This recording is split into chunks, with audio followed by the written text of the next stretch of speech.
Hello everyone, good evening. Welcome to my channel Avnish education.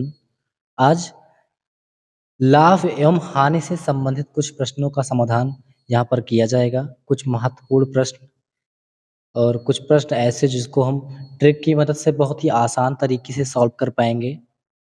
लाभ एवं हानि, इसको आज हम बेसिक से जानने वाले हैं। तो जो छात्र नए हैं या फिर जो लाभ एवं हानि के बारे में थोड़ा कम जानते हैं, वो इस वीडियो को पूरा देखें, क्योंकि इसमें हम बहुत ही आसान तरीके से आपको लाभ एवं हानि के बारे में बताने वाले हैं। तो वीडियो को पूरा देखिएगा। चलिए स्टार्ट करते हैं। लाभ एवं हानि, इंग्लिश में से प्रॉफिट एंड लॉस बोलते हैं। तो लाभ एवं हानि चैप्टर में यूज होने वाले कुछ वर्ड यानी कुछ शब्द को जान लेते हैं। जैसे कि पहला हमारा है क्रय मूल्य, ठीक है, जिसे इंग्लिश में कॉस्ट प्राइस बोलते हैं, यानी इसको शॉर्ट में सीपी लिखते हैं, यानी कॉस्ट प्राइस। क्रय मूल्य मतलब हम जिस चीज को जिस मूल्य पर, यानी किसी चीज को जिस मूल्य पर खरीदते हैं उसे हम कॉस्ट प्राइस यानी क्रय मूल्य कहते हैं। और दूसरा हमारा आता है विक्रय मूल्य, यानी सेलिंग प्राइस, शॉर्ट में से एसपी लिखते हैं, सेलिंग प्राइस। हम किसी चीज को हम जिस रेट पे यानी जिस मूल्य पर खरीदते हैं उसे हम क्रय मूल्य, और किसी चीज को हम जिस मूल्य पर बेचते हैं उसे विक्रय मूल्य कहते हैं। ठीक है, अभी इसके बारे में आपको मैं नीचे डिटेल में बताने वाला हूँ। अभी के लिए इतना जान लीजिए कि किसी भी चीज को जिस मूल्य पर खरीदते हैं उसे कॉस्ट प्राइस यानी क्रय मूल्य कहते हैं, और जिस मूल्य पर बेचते हैं उसे विक्रय मूल्य या फिर सेलिंग प्राइस बोलते हैं। उसके बाद हमारा आता है लाभ और हानि, यानी क्रय मूल्य और विक्रय मूल्य। मान लीजिए हम कोई चीज खरीद रहे हैं, उसके बाद उसको बेच रहे हैं। अगर क्रय मूल्य 50 रुपए है और विक्रय मूल्य 100 रुपए, यानी 50 रुपए में खरीद के हम 100 रुपए में बेच रहे हैं, तो वहां पर हमारा प्रॉफिट होगा। ठीक है, और जब हम क्रय मूल्य 100 रुपए में ले रहे हैं, यानी किसी चीज को 100 रुपए में खरीद रहे हैं और उसे 80 रुपए में ही बेच दे रहे हैं, तो हमारा हानि यानी 20 रुपए का हानि हो जाएगा। तो ये हमारे लाभ प्रॉफिट यानी लाभ, लॉस यानी हानि। प्रॉफिट को शॉर्ट में पी और लॉस को एल से यूज करेंगे। ठीक है, तो सबसे पहले बेसिक हम जान लेते हैं इसका कि सीपी और एसपी। ठीक है, सीपी यानी मान लो किसी चीज को हमने 100 रुपए में खरीदा है, कॉस्ट प्राइस यानी क्रय मूल्य, खरीद जिस मूल्य पर खरीदते हैं उसे क्रय मूल्य, और जिस मूल्य पर बेचते हैं उसे विक्रय मूल्य कहते हैं। तो मान लीजिए कि जैसे हम किसी चीज को 100 रुपए में खरीद रहे हैं, ठीक है, फिर उसको 120 रुपए में बेच रहे हैं, यानी 100 रुपए में खरीद के जब हम 120 में बेच रहे हैं, तो उसमें हमारा क्या हुआ, हमारा 20 रुपए का लाभ हुआ। ठीक है, ये हमारा प्रॉफिट हो जाएगा, 20 रुपए का प्रॉफिट हो जाएगा। और मान लो किसी चीज को हम 100 रुपए में खरीद कर और उसे 100 रुपए में ही बेच दे रहे हैं, तो यानी 100 में खरीद कर 100 में बेच रहे हैं, हमें कोई भी लाभ नहीं हुआ, यानी ना तो हमको लाभ हुआ ना ही हमको हानि हुई। ठीक है, फिर देखते हैं कि मान लो किसी चीज को हम 100 रुपए में खरीद कर उसे 70 रुपए में ही बेच दे रहे हैं। मतलब हमने 100 रुपए में खरीदे, उसे 70 में बेच दे रहे हैं, तो हमको 30 रुपए यानी -30, 30 रुपए का हमको हानि हो रहा है। ठीक है, तो ये हुआ हमारा लाभ और हानि। अब देखते हैं, मान लो पूछता है कि लाभ प्रतिशत निकालिए या हानि प्रतिशत निकालिए। तो लाभ प्रतिशत के लिए जो हम फार्मूला यूज करेंगे वो होगा लाभ प्रतिशत बराबर लाभ बटे क्रय मूल्य गुणे 100। ठीक है, या फिर इसे इंग्लिश में बोलेंगे p percent is equal to p upon c p into 100%।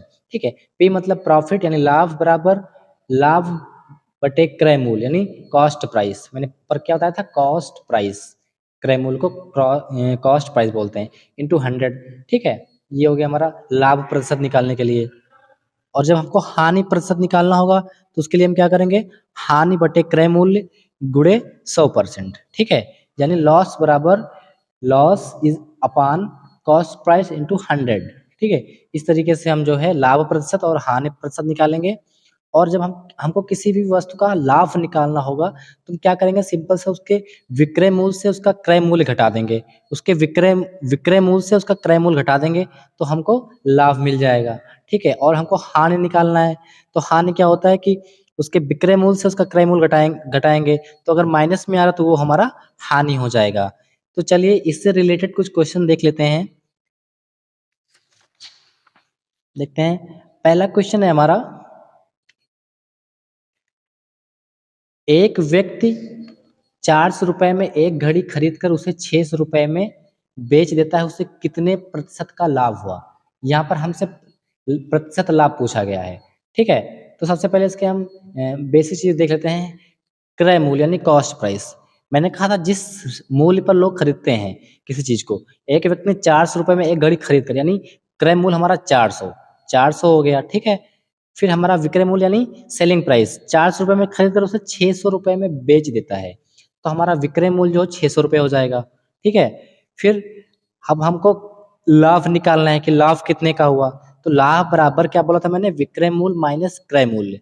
तो विक्रय मूल्य हमारा 600 रुपए था, क्रय मूल्य हमारा 400 रुपए था, तो टोटल हमको लाभ कितना हुआ, 200 रुपए हुआ। 200 रुपए हमको इसमें लाभ हुआ। अब प्रश्न में पूछ रहा है कि उसे कितने प्रतिशत का लाभ हुआ। अब हमको लाभ प्रतिशत निकालना है, तो मैंने लाभ प्रतिशत के लिए फार्मूला बताया था कि लाभ प्रतिशत बराबर लाभ बटे क्रय मूल्य गुणे 100। तो लाभ हमारा 200 रुपए का हुआ। ठीक है, 200 बटे क्रय मूल्य हमारा कितना है, क्रय मूल्य हमारा 400 रुपए है, 200 बटे 400 गुणे 100। अब हमारा इस दोनों जीरो से ये दोनों जीरो कट जाएंगे, बचेगा हमारा 200 बटे 4, 4 पंचे 20 यानी 50%। 50% का हमको लाभ हुआ। ठीक है, इस क्वेश्चन का जो आंसर आएगा वो हमारा 50% आएगा। एक बार फिर से देख लेते हैं, इसमें करना कुछ नहीं है, हमारा क्रय मूल्य और विक्रय मूल्य दिया हुआ है। ठीक है, तो उसमें हमको सबसे पहले लाभ निकालना होता है, क्योंकि लाभ प्रतिशत पूछ रहा है, तो लाभ प्रतिशत निकालने के लिए सबसे पहले लाभ निकालना पड़ेगा। तो लाभ निकालने के लिए हमने विक्रय मूल्य से क्रय मूल्य को घटा दिया, हमारा 200 रुपए आ गया, 600 minus 400 is equal to 200, 200 rupees मेरा जो है प्रॉफिट आ गया। अब लाभ प्रतिशत के लिए मैंने एक सूत्र पीछे बताया था, यहाँ पे लिखा हुआ है, लाभ प्रतिशत बराबर लाभ बटे क्रय मूल्य गुणे 100। ठीक है, तो लाभ 200 रुपए, क्रय मूल्य 400 रुपए गुणे 100, ये दो जीरो से ये दो जीरो कट गए, 200 बटे 4, 4 5 20 यानी 50% का लाभ हुआ। ठीक है, अब हम नेक्स्ट क्वेश्चन देखते हैं, सेकंड नंबर। अगला क्वेश्चन है हमारा, एक व्यक्ति 500 रुपए में एक मोबाइल खरीद कर उसे 300 रुपए में बेच देता है, उसे कितने प्रतिशत की हानि हुई। यहाँ पर मैंने ऊपर वाले प्रश्न में मैंने प्रतिशत हानि, सॉरी प्रतिशत लाभ बताया था, यहाँ पर हमको प्रतिशत हानि निकालनी है। ठीक है, तो फिर वही करेंगे हम, सबसे पहले क्रय मूल्य यानी 500 रुपए में खरीद रहा है तो हमारा क्रय मूल्य 500 रुपए हो जाएगा, 300 रुपए में बेच रहा है तो विक्रय मूल्य हमारा 300 रुपए हो जाएगा। ठीक है, अब हमको हानि निकालनी है।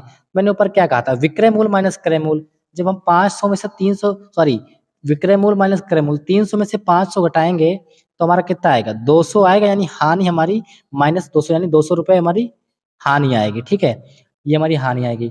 अब हानि प्रतिशत निकालना है, तो हानि प्रतिशत के लिए क्या करेंगे हम, हानि प्रतिशत के लिए बराबर हानि बटा क्रय मूल्य गुणे 100। इसका भी मैंने फार्मूला पीछे बताया था, ये भी फार्मूला है कि हानि प्रतिशत बराबर हानि बटे क्रय मूल्य गुणे 100।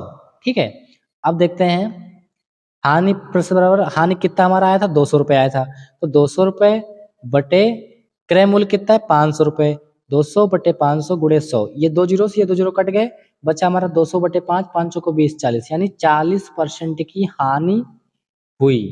ठीक है, 40% की यहाँ पर हमको हानि हुई। अब हम नेक्स्ट क्वेश्चन देख लेते हैं। अगला क्वेश्चन है हमारा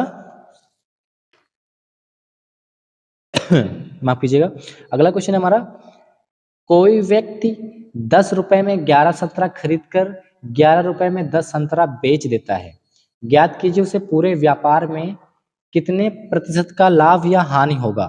ठीक है, यानी कह रहा है कि 10 रुपए में 11 संतरा खरीद कर 11 रुपए में 10 संतरा बेच दे रहा है, तो उसे कितने प्रतिशत लाभ और हानि होगी, यानी पूरे व्यापार में। तो इसके लिए हम जो इसका सॉल्यूशन देखते हैं, सबसे पहले हमको वस्तु लिखनी है, फिर मूल्य लिखना है। ठीक है, यानी क्रय दर और विक्रय दर।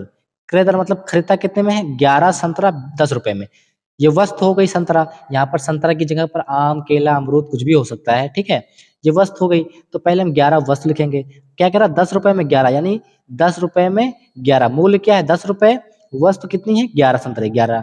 ठीक है, ये हमारा क्रय, सबसे ऊपर हमको क्रय मूल्य यानी क्रय दर लिखना है, उसके नीचे हमको विक्रय दर लिखना होता है। ठीक है, अब हम विक्रय दर लिखेंगे, विक्रय दर यानी 11 रुपए में 10 संतरा बेच देता है, तो वस्तु कितनी है 10, 10 संतरा 10, और मूल्य कितना 11 रुपए, 11 कर देंगे। ठीक है, वस्तु पहले लिख देंगे, मूल्य फिर लिखेंगे। ठीक है, यानी 10 रुपए में 11 संतरा क्रय दर, यानी खरीद कर 11 रुपए में 10 संतरा बेच देता है। ठीक है, अब हमको पूरे व्यापार में कितने प्रतिशत का लाभ या हानि, यानी लाभ या हानि प्रतिशत बराबर हम क्या करेंगे, इसको इससे गुणा कर देंगे, इसको इससे गुणा कर देंगे, यानी 11 गुणे 11 माइनस इसको इससे गुणा करके इसको इससे घटा देंगे, यानी 11 गुणे 11 माइनस 10 गुणे 10, 10 गुणे 10, ठीक है, बटे अब इसी 10 गुणे 10 को यहाँ पर हम नीचे लिख देंगे अपान 10 गुणे 10 इंटू 100, ठीक है।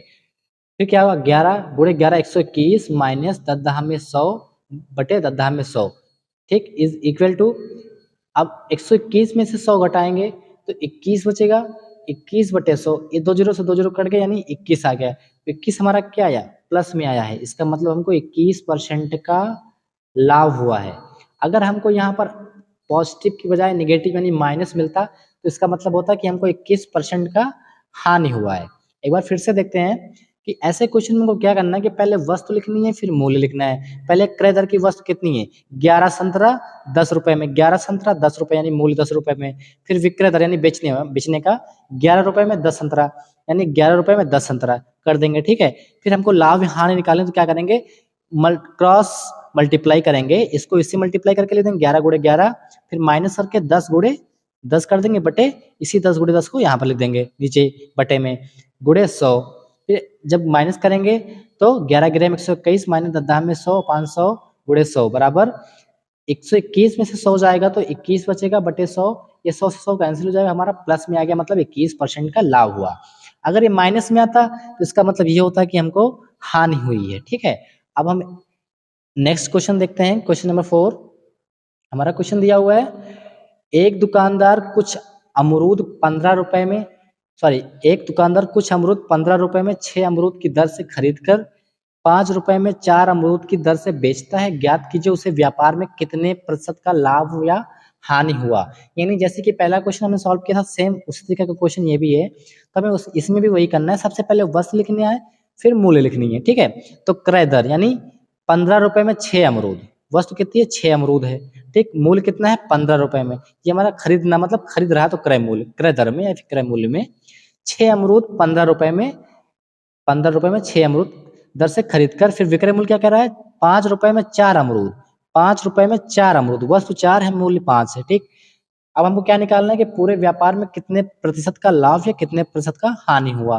तो लाभ और हानि बराबर मैंने क्या कहा था, दोनों को मल्टीप्लाई करेंगे 5 गुणे 6, फिर माइनस कर देंगे 4 गुणे 15 या फिर 15 गुणे 4 कर सकते हैं, बटे यही 15 गुणे 4 हम नीचे कर देंगे, ठीक है। जैसे हमने यहाँ पर क्या किया था, ऊपर 11 गुणे 11 माइनस 10 गुणे 10 और इसी 10 गुणे 10 को हमने बटे में नीचे कर दिया था, वैसे यहाँ भी करेंगे हम 5 गुणे 6 माइनस 15 गुणे 4 बटे 15 गुणे 4 और गुणे 100%, ठीक है।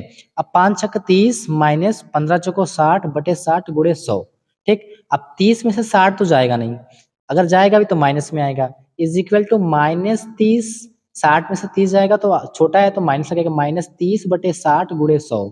अब इस एक जीरो से एक जीरो कट जाएगा, फिर 30 दामा 300 यानी माइनस में आएगा, माइनस 300 बटे 6, 6 से काटेंगे 6 पंचे 30 यानी माइनस 50%।